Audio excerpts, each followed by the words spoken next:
The miraculous birth of Samuel. In a small village in the hills of Ephraim lived a woman named Hannah.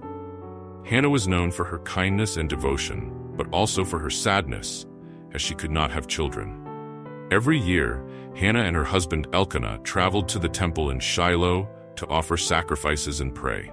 On one of those visits, Hannah, with tears in her eyes, knelt before the altar and begged God to grant her a child. She promised that if God gave her a son, she would dedicate him to the Lord's service all the days of his life.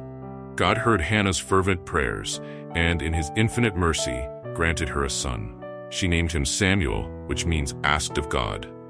From his birth, Samuel was a special child, destined to fulfill a divine purpose. Hannah, faithful to her promise, took Samuel to the temple when he was still a small child and entrusted him to the priest Eli to be raised in the service of God. Samuel grew up in the temple, learning the laws and rituals under Eli's guidance. One night, while he was sleeping, Samuel heard a voice calling his name. Thinking it was Eli, he ran to him and said, "Here I am, you called me?" But Eli replied that he had not called him and told him to go back to bed. This happened 3 times, and finally, Eli realized that it was God calling Samuel. He told the young boy to respond, "Speak, Lord, for your servant is listening."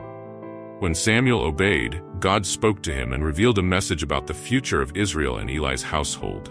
From that moment on, Samuel became a prophet of God, known for his faithfulness and obedience. His unwavering faith and willingness to listen and follow God's voice distinguished him as a spiritual leader in Israel. Over time, Samuel became a judge and leader of Israel, guiding the people in times of peace and conflict. Under his leadership, the Israelites achieved significant victories against their enemies, the Philistines.